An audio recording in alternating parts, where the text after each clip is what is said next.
Hello and welcome to a bumper edition of the NBL1 show thanks to Coles Express. I'm Megan Hustwaite, Pete Hooley with me at the desk as usual. Pete, plenty to get through today, but we are going to start with the national final details because we've got all the details. It's very exciting.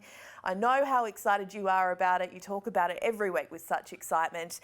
Tell me a bit about how it's going to unfold. Well, you can see it there. It's the 9th to 11th of September at State Basketball Centre in Melbourne. But it is super exciting. You're right. I have been really excited for this. Basically, before we get to that point, you've got to win your conference to get here. If you want to get on a plane to Melbourne, or if you're in Melbourne, you want to be part of this, the inaugural national finals, you've got to win your conference. So you can't be looking ahead. But we had the draw this weekend. Every team will play 2 preliminary games in which they'll get a point system across Friday and Saturday before Championship Day on the Sunday. So the draw happened the other day, which was nice, and we've got some interesting matchups on both sides. In the women, the wildcard winner they'll play North, East versus South, and Central versus West. But on the men's side, now this is something that I'm going to really look forward to. West will play Central, wildcard versus East, and to start with, South versus North. And we've had a little bit of talk throughout this season of, who's the best conference? We're going to find out come September 11. But what is going to be the real key is how that matchup starts first. I'm so excited. I can't wait to see how it all pans out. Now, you mentioned the draw. We've seen Tats Lotto draws, Powerball draws, but nothing like this. So take a look at how it all unfolded at the weekend.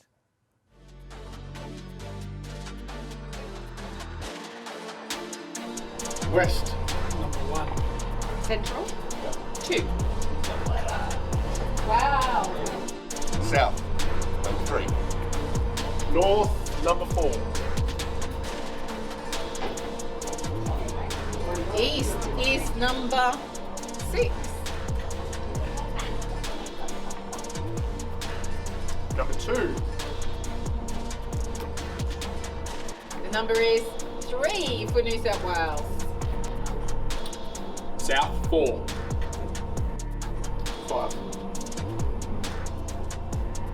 Number 6. Well, it puts the Melbourne Cup barrier draw to shame, that's for sure. Lots of anticipation. That is how it's going to unfold, Pete. It's just around the corner. We can't wait, but plenty to happen before we head to the State Basketball Centre. Now, you can get your tickets. Head to NBL1.com.au or the NBL1 app for all the information, and you can get your tickets from Intix. So make sure you snap them up. They are on sale now, and it is going to be a packed State Basketball Centre to start September. A lot of basketball and a lot of high-level basketball. Again, we've been slowly gearing towards this for many years. Truly national competition. I know every other player is excited, but as we mentioned, there's a little hurdle to get through first. You've got to finish your conference with getting that title. The wild card's a little different. We'll explain that over the next coming weeks, but we're not far away from seeing who's crowned national champion. Well, the big news keeps coming on the NBL1 show because we have a new record holder in NBL1. Nicole Munger from Newcastle set the league record for most points scored in a game at the weekend when she scored 53 points alongside 7 rebounds, 5 assists and 6 steals as Newcastle 110 defeated Inner West 49. So she outscored the opposition, Pete. She goes to the top of the rankings with 53 points ahead of Keely Froling, who scored 52 last year for the Tornadoes, and then 2 50-cent pieces, Steph Reid in 2019 for Frankston, and then, of course, earlier this year, Logan superstar Michaela Roof had 50 points as well. I mean, the bar just continues to be raised. You think we're not going to potentially get past 52. It's a lot of points in a game, but 53, outstanding effort. Big weekend overall. Again, it sets the bar. You sit back and think 53, probably not going to be beaten, but we can't say that anymore because NBL1 produces outstanding performances. Congratulations to her. Hope she holds it for a little bit, but I'm sure there'll be people coming. We've got some talented scorers around. They're coming for her. What's, as you said, almost as impressive is that she backed up on Sunday with a 25-point, 12-rebound double-double. So that is a huge weekend, 78 points. Spoke to her briefly last night. Her family are in Philadelphia. She is the import for Newcastle. Very excited to have set the record in this league. Her, first time in Australia. So it's wonderful. We love that excitement. So well done to Nicole. Well, we'll move on now with East women's action, and the Illawarra Hawks recorded a down-to-the-wire win win in Manly, 76-75. And as we mentioned, Pete, over the last few weeks, we are seeing those nail-biting results across the board. And every single result is going to matter. Tyler Scave made a technical free throw, then drew another 2 free throws and hit both, clinching the win for the 5th-seeded Hawks. As we mentioned, you've got to get into your own conference finals, then you've got to win that overall. It doesn't matter how you get there. Every game is so important, even if you scrape in. If you're playing your best basketball right about now, you're in a perfect stead leading up to the national finals. Well, the Bandits have been playing their best basketball most of this year. They've been without LJ the last few weeks as she's taken on all before her with the Opals in New York. But they took down the Canberra Nationals 90-79. Again, another super close result at the weekend. Ayamata stole the show, 30 points, 8 rebounds and 10 assists. And a name that we keep bringing up without the GOAT, Unique Thompson. She had 33 points and 18 rebounds, continuing just to get the job done without LJ. Well, the North Bears have locked themselves into East finals, talking about getting the job done. 2 big wins at the weekend. They beat the Hills Hornets in overtime by 3. Iggy Mitchell had 25 points and 10 rebounds. And on Sunday, they beat Newcastle 76-69. Central Coast beat Bankstown 98-92. Again, another close stat line, 42 points and 18 rebounds coming from Callum Jenkins. They keep coming out of the East, which is what we love to see. Everywhere, every state performing. In one of the closest games this season, Illawarra beat Manly by 2, and our guest that we'll be speaking to shortly, he's had some sort of season. We thought that we'd talk about 53 points and then 42 from Jenkins. How's this stat line from Kiwi Gardner? 47 points, 6 rebounds, 3 assists and 4 steals. He is a walking bucket in every sense of the word, and looking forward to having a chat with him. Can't wait to talk to him. But Manly's William McKay was fouled on a 3-point attempt twice. In the final 10 seconds, he made 2 of 3 in his first trip. And after that, Manly allowed a layup by the Hawks' Sean Mullen. 7 seconds left on the clock to score 3 points. They were fouled again with 0.4 seconds, missed the first free throw, which ended the chance to win the game. But as we said, NBL1 East is just setting the tone with some close finishes. Well, we've been waiting for this moment for a few weeks now as Kiwi Gardner joins us on the NBL1 show. Thank you. It's an absolute pleasure. Thank you, God. How would you describe your form this year? There's a lot of different words that we've used over the course of the season to describe it, but how would you describe your own form? My form? Yep, your form. I don't know. I'm just, kind of just taking it all in, taking it one day at a time. I'm just blessed to have the opportunity to come out here and showcase not only on a national level, but on an international level. Just appreciate my teammates and my coaches. I'm just trying to be myself. So it's hard to just say how it is, but this is just, kind of a little bit of what I do. I mean, we're watching some of the highlights now. You've been a highlight machine the entire season, and you just look like a guy who loves the game of basketball. Is it always been that way? And do you always find you're playing your best, you're putting up your numbers when you're out there having some fun? We're watching you have a little dance with the ball right now, but you're a scoring machine, a true walking bucket. What is it about the game of basketball that you love so much? I always love I always love the game. I say this story many times. I think it was my little brother who helped me fall in love with the game. He might have been playing a little bit before me, but as long as I can remember, I always just had a competitive drive, a love for the game. It's always been fun.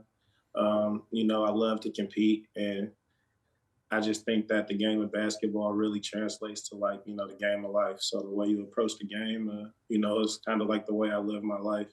So I love life, and I love playing basketball. It's a pretty good answer.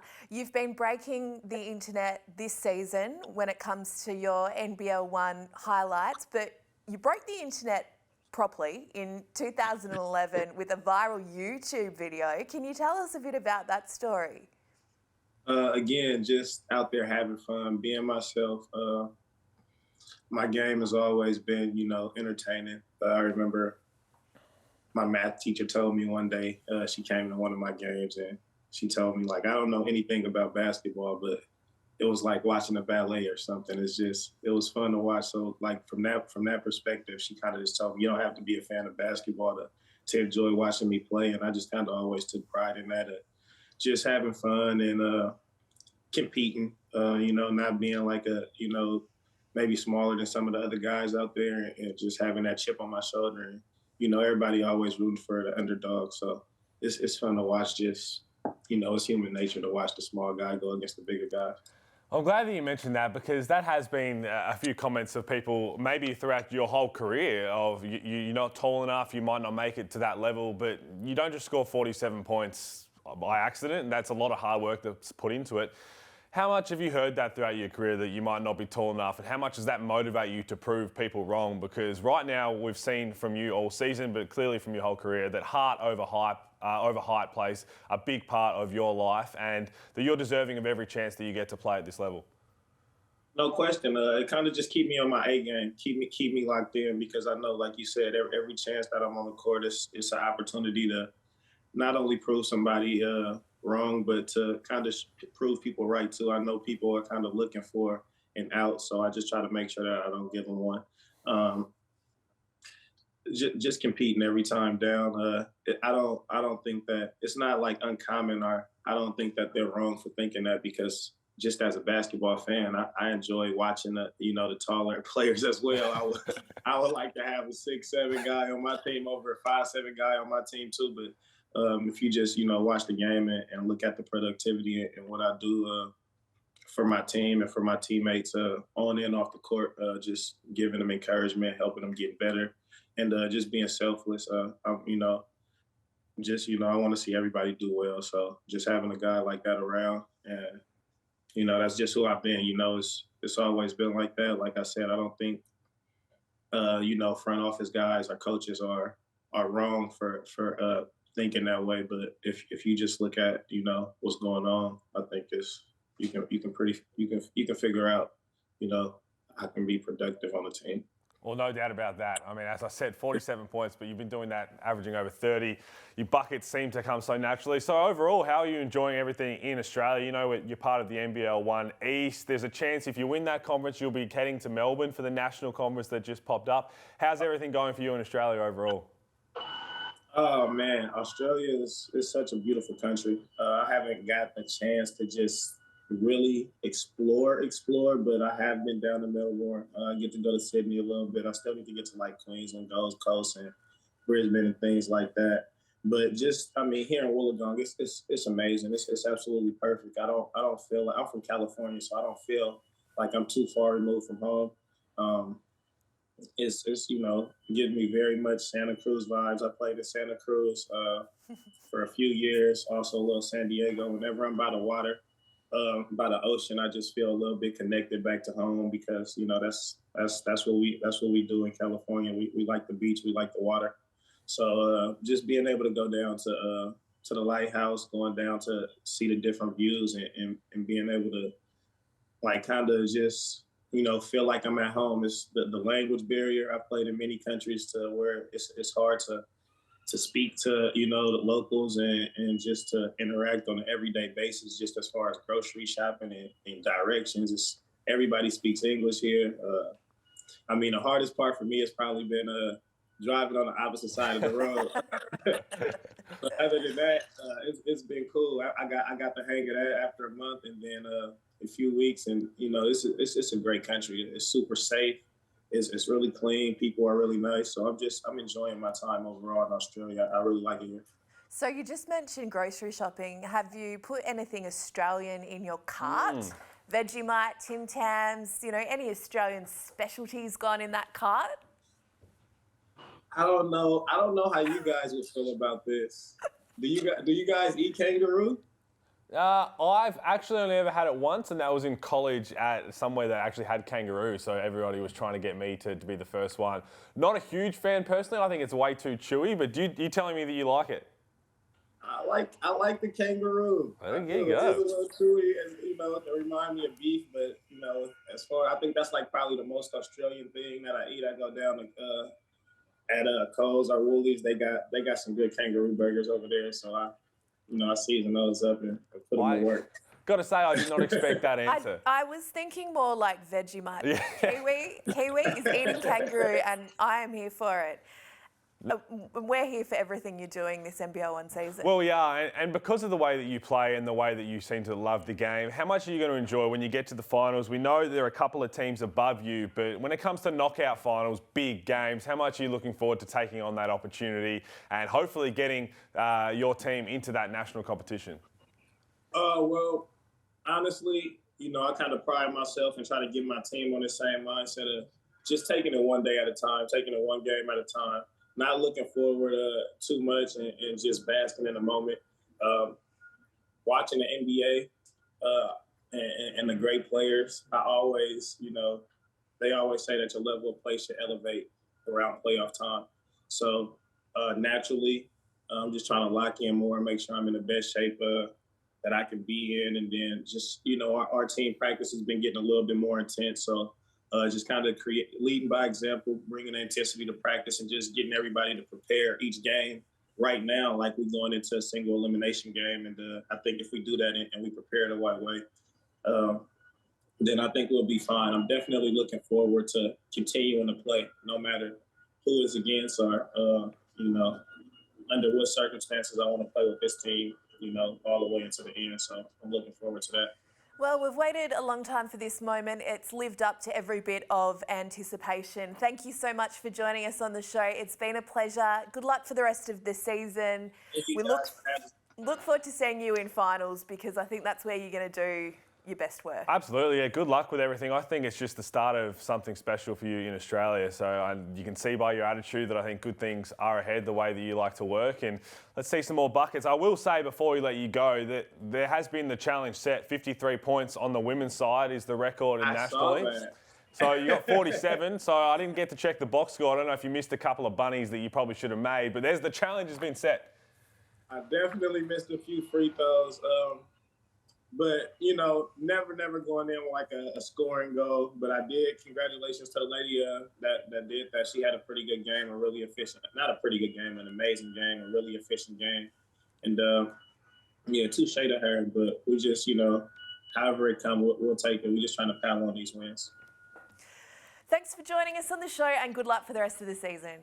Yes, sir. Thank you for having me so much. Well, Pete, I don't like to play favourites, but I think Kiwi Gardner's my new favourite.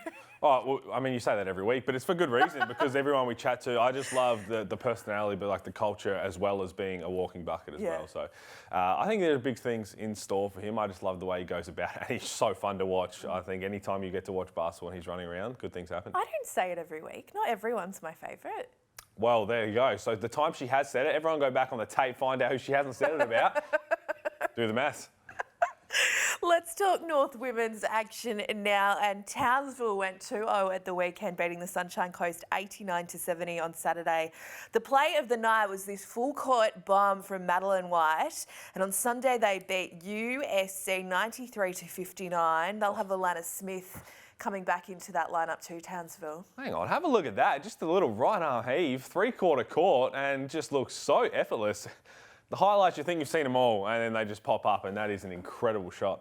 Well, I think this round's been as big for highlights as any. Well, I'm glad to say that because you didn't give us that much excitement off the top of the show. You just kind of saying, oh, it's another one, we're rolling around national shows. So, but it was good. The Logan Thunder talk about highlights. 17-0, taking down Northside handedly on Friday, and then the Gold Coast Rollers on Saturday. Their superstar, Michaela Roof, 31 points, 21 rebounds, 10 assists on Friday, then 25 points, 27 rebounds, and 6 assists on Sunday. I think we might have a new favourite in the MVP race. Well, we usually get guests on the show because they've been in hot form. It's rare that they get in even better form after coming on the show. I've heard it all. So firstly, you're taking the responsibility for Frankston's turnaround and now Michaela Roof's form. So there we go. You've heard it all. I'm normally the other way. I'll say something and things go the other way. So it's good to know that you're the anti-curse over here.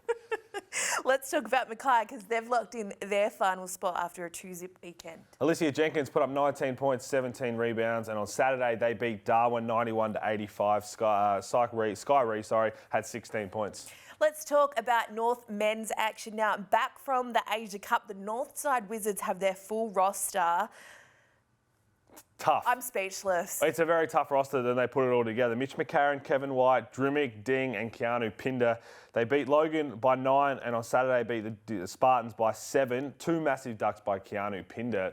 Talked about a guy who's just enjoying playing basketball. There is an absolute poster. Mitch McCarron carrying on like a pork chop after that, but I would as well.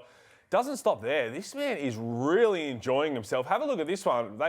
You count this as a dunk, even though he just threw it down. But don't jump with Keanu right now. Did you say Mitch McCarrying on? Mitch McCarrying on like a pork chop. Oh, I thought it was all one word, McCarrying on. It's all one syllable. Oh, right. Okay. Sorry, we're laughing out the back too. I'll pat myself on the back. McKay remains on top of the ladder after an undefeated weekend, beating Cairns and Darwin. And in a boost for the Meteors, Bawali Bales returns from the injury to bolster their lineup ahead of finals. The Rollers had a big win against Logan. How's this for a stat line? Jason Kadee, 43 points, 10 assists. The best part about this was a little bit of a Twitter banter because Shane Hill got involved, as we knew he would. 17 of 19 from the field. Jason Kadee has been a shooter and a scorer his whole life. 19 shots is nowhere near enough. If you're going to put up 17 of 19, you've got to be putting up a minimum of 30 shots. That should have been a 50-point game. So, to be honest, massive game from Kadee, and I sit here so disappointed in his efforts. Well, we had 53 as the record, and we talked to Kiwi Gardner about beating that. Jason Kadee. Come on. 17. I can't say anymore because I am very disappointed that he only took 19 shots. Yeah, he can do better. Do better this weekend. Tanner Krebs added 27 points while Lamar Patterson had a double-double. The win also sends Logan to 8th on the ladder, so a very telling result there.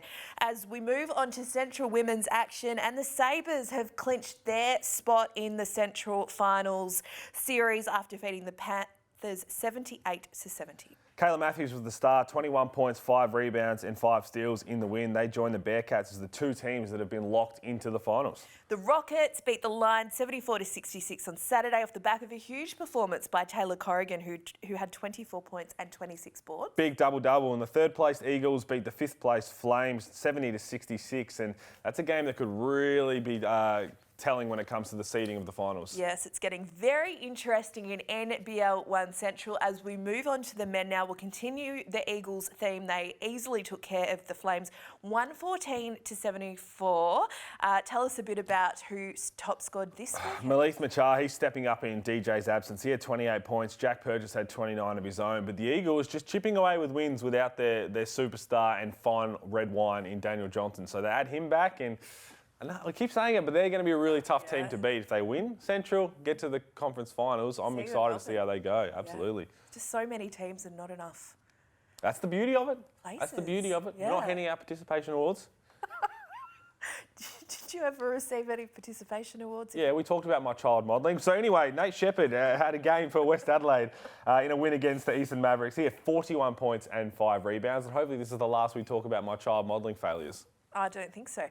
We talk about this round being huge for highlights, but for huge performances, if we tallied all these 50 and 40 point games. Probably one of the big rounds scoring wise, no doubt about it. Yeah, and highlights wise. I love it. Woodville Warriors remain 2 games clear on top of the ladder after beating the Tigers 119-82. Juwan Stepney had 23 points, 8 rebounds and 6 assists for Woodville as we move into some wildcard action, Peter Hooley. The men's COE team was back in action this week and they beat Manly handily. Therese Proctor came back. He had 10 points and 4 assists in the win before he heads off to Dube. Have a look at this assist, just going out of bounds, a little behind the back. There's a young kid who just loves playing the game, so his future is so bright, and I look forward to seeing him as a Blue Devil. The women's COE gauntlet is underway. They beat Willerton and Joondalup out west at the weekend, so that was a huge weekend for them. And last night they were in Queensland against Logan, where they lost to the undefeated club. No surprises there, but what an awesome experience and learning for these young girls to play against Logan, someone like Michaela Roof that we talked about.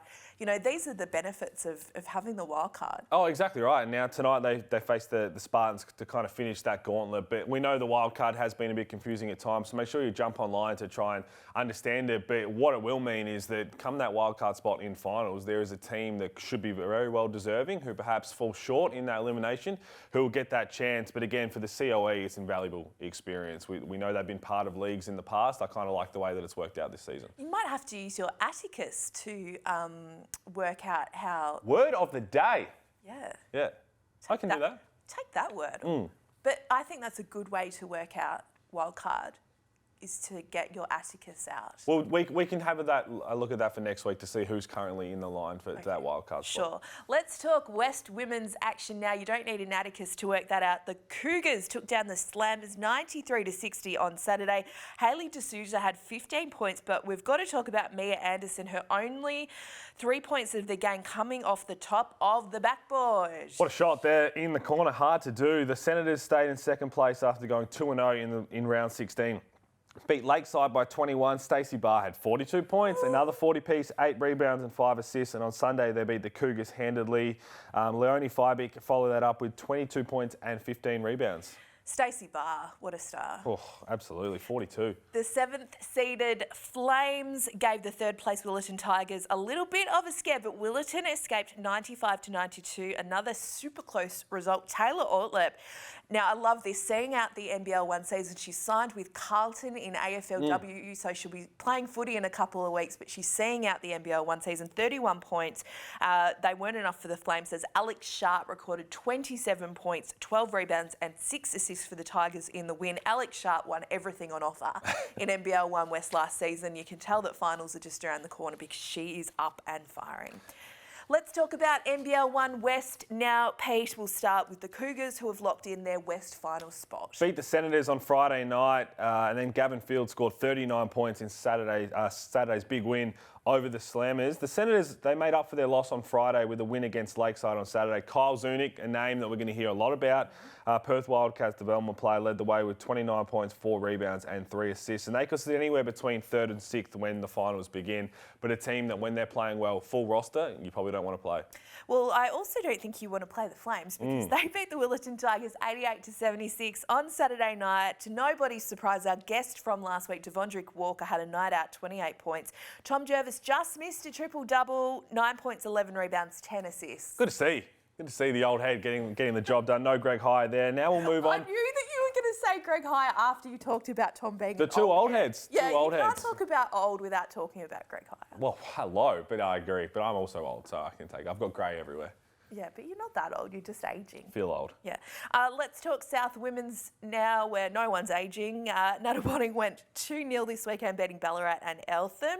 Zatina Akuso had 25 points and 6 rebounds. Wasn't enough. Alex Koenig posted 18 points, 9 rebounds and 7 assists against Eltham. But unfortunately, it might be the last we could see of Alex Koenig. We've got to talk about AK-47 because she's come back. We've spoken a few times about how great it is that she's come back and played for Nuttawatting after a 10-year absence down there. She's going to get them into finals, but she's got to go to Europe. Well, at least she does the hard work, gets them into finals, then we know anything can happen. The 5th place Waverley Falcons went 2-0 on their Tasmanian road trip, beating Hobart and Launceston. The Falcons' strong team effort was enough to withstand 38 points and 15 rebounds from Keely Froling. Consistent with a K for Keely Froling. And your favourite again, so again, another one you can take that responsibility for you. She's clearly your favourite, Froling. Let's talk about the top-placed Bendigo Braves. They took down Mount Gambier on Saturday, 81-78. No Tess Madgen, no Kelly Wilson, Cassidy McLean. It was kind of her week to step up. Everyone's had their week. 26 points and 7 rebounds, and her star teammate had a double-double as well. She had 17 points and 14 rebounds and having a really good season. Looks forward to having a chat with her. Let's have a chat to her now as Megan McKay joins us on the NBL1 show. Hi guys, thanks for having me. Well, the Braves are hot and so are you. Tell us a bit about your form and the team's form at the moment. Yeah, we're just playing really good team basketball at the moment. To get a win over second of the ladder without Kelly and Madge last weekend, to get up by 1 was really incredible, and I think that just speaks to how deep we can be and also just how much fun we're all having on the court, and how no matter who we're missing, someone else is going to step up and we're going to make it work. So just great fun team and really loving basketball at the moment. You mentioned a couple of those names there with Tess Madgen being away for Opal's stuff, but you're loaded with talent outside of those two as well. Early in the pre-season, start of the season, what are those conversations like about perhaps maybe some role sacrifice here and there, but also being aware that there might be times when players are missing and your roles will change? Because we've seen in a lot of different circumstances, a lot of talent doesn't necessarily equal wins. Seems to work out for you guys pretty well. Yeah, I think we're very lucky that our talented players are very lovely people as well. And I think that makes us work. And they also push us at training. So when Madge isn't there or when Kelly's away, they've like conditioned us at training to push each other. And then when the time comes, we can all just step up a little bit more. And it's just great attitude, and love being around them. So it's been really good. You've put up some big numbers yourself personally this season. I think one of the most impressive parts of that is that you're putting up big numbers in second games of the weekend. How big has consistency been for you in this NBL1 season?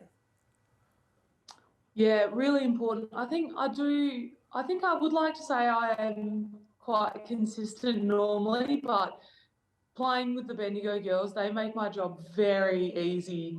I don't think I've ever been so open on a pick and roll and been fed the ball like I have. I don't even know I'm open half the time and suddenly the ball's coming at my face. So the girls make my job very easy, so it's very good.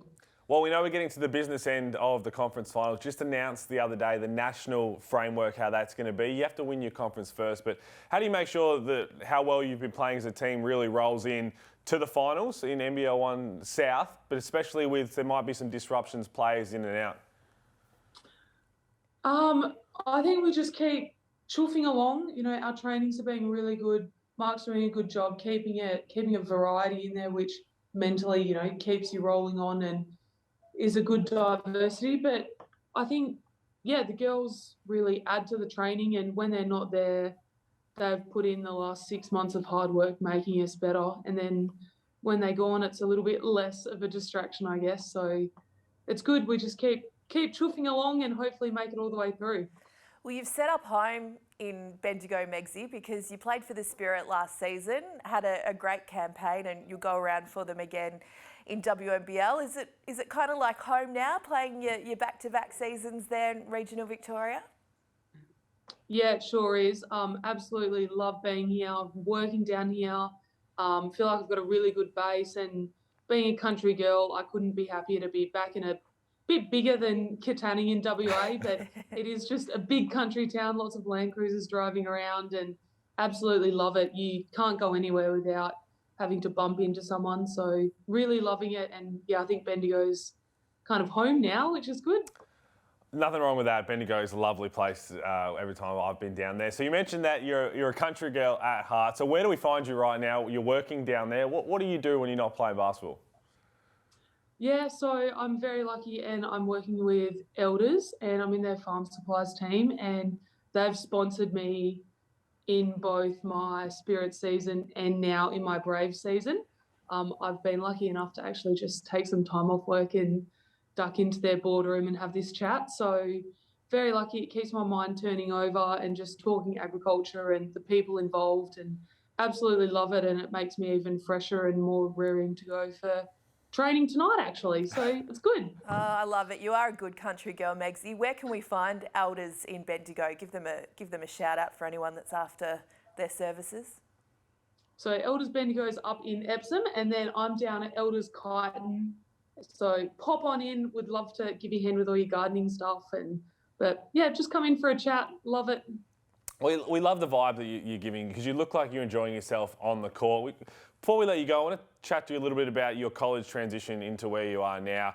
Look back maybe 4 or so years ago. Did you envision this is where you'd be at in your life? But overall, what you're doing on the court, you look like you're just having so much fun both on and off the floor that it's translating into some really good basketball. I knew I would always make it back to WNBL. I did do a little stint in Europe, which unfortunately was cut short due to COVID, but I always knew the WNBL was where I was going to be, where home is, and finally to be back here and playing in it is just great. And I think we're really pushing Europe to be one of the best leagues in the world, and it's just great to play in. And then we've got a competition like the NBL1, and that really speaks for itself. There's not many other countries in the world that have a league that's this strong and this deep.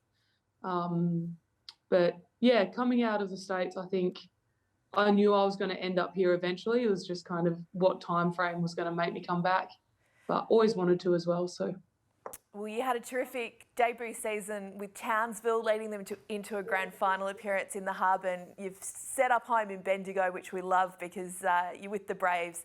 and the spirit. Megsy, thanks for joining us on the show. Good luck for the rest of the season, and we hope to see you at the State Basketball Centre in the national finals. Me too. Would love to be there. Thanks, guys. She was a ripper, Pete.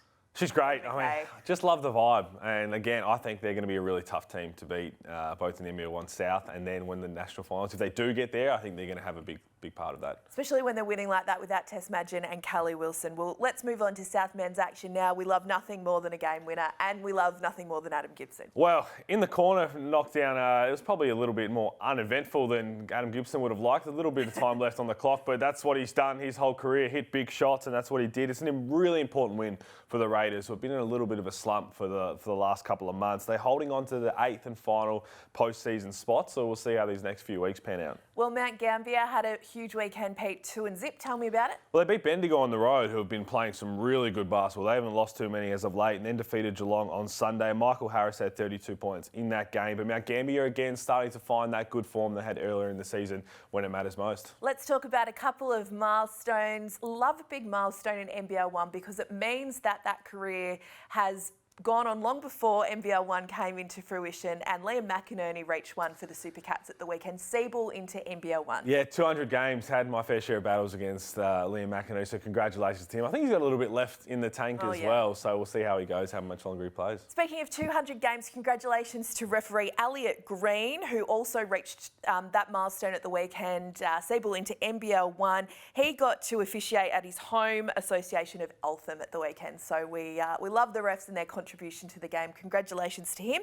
As we move on to Frankston, and a great escape against Ringwood. 2-point win over Ringwood. Dylan Stith, he had 2 free throws late that gave the Blues the win. He had 23 points and 7 rebounds. And another team that, if they start playing their best basketball late, it doesn't matter where they finish, they're not a team you want to play in the finals. So that's South Men's Conference. That's going to be crackers coming down the end. And I think it's all sort of come together since I gave them, a little bit of a tap. Happy for you to take all the responsibility for that, because you did put them under the blowtorch and they've turned things around a little bit. But it was like a blowtorch that you use on like creme brulee. It wasn't like a... Still a blowtorch, still a flame, can still be deadly in the wrong person's hands.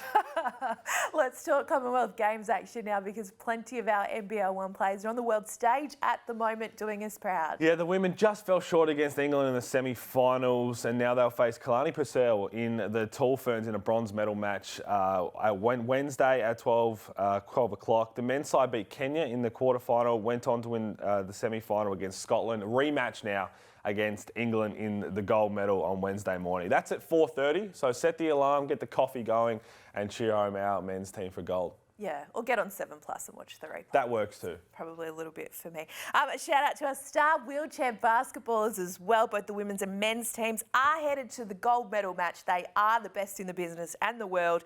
Special mention to Lachlan Dalton, who hit a deep 2 in overtime to get the men's team to the gold medal match. It was the only long-range shot in the game. What a highlight. I saw it this morning and it was just so good to see, obviously, the emotion, but what a shot. I mean, contested, he's out there wanting to get that win.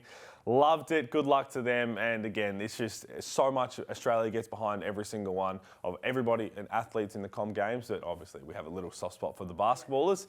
I'm looking forward to seeing, hopefully we can come away with 3 gold medals out of this. Absolutely. And congratulations to 2-time Olympian, bronze Olympic medalist and World Cup bronze medalist Rachel Jarry from Sandringham, who's announced her retirement.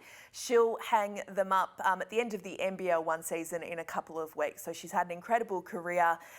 Love that those Opals and Boomers continue to play, in NBL1 around and after their international careers. So well done to Rach. Her final game at home in 2 weeks' time. But Pete, goodness knows what's going to transpire between now and next week's show, because all the weekends and rounds are action-packed. We haven't got many rounds left, and a couple of final spots to still be locked in across the conferences. Yeah, make sure you stay tuned to socials for all the highlights, obviously, but other teams are starting to lock in their spots for the finals, and yeah, things are going to start to heat up. I grew up on elimination tournaments. I was always part of that in college, so things are really going to heat up from now. Elimination tournaments, child modelling, he's done it all. Professional basketball career as well. Thank you for joining us on the show. Enjoy a massive round of basketball coming up this weekend, and we'll see you next Tuesday on the NBL1 show, thanks to Coles Express. 1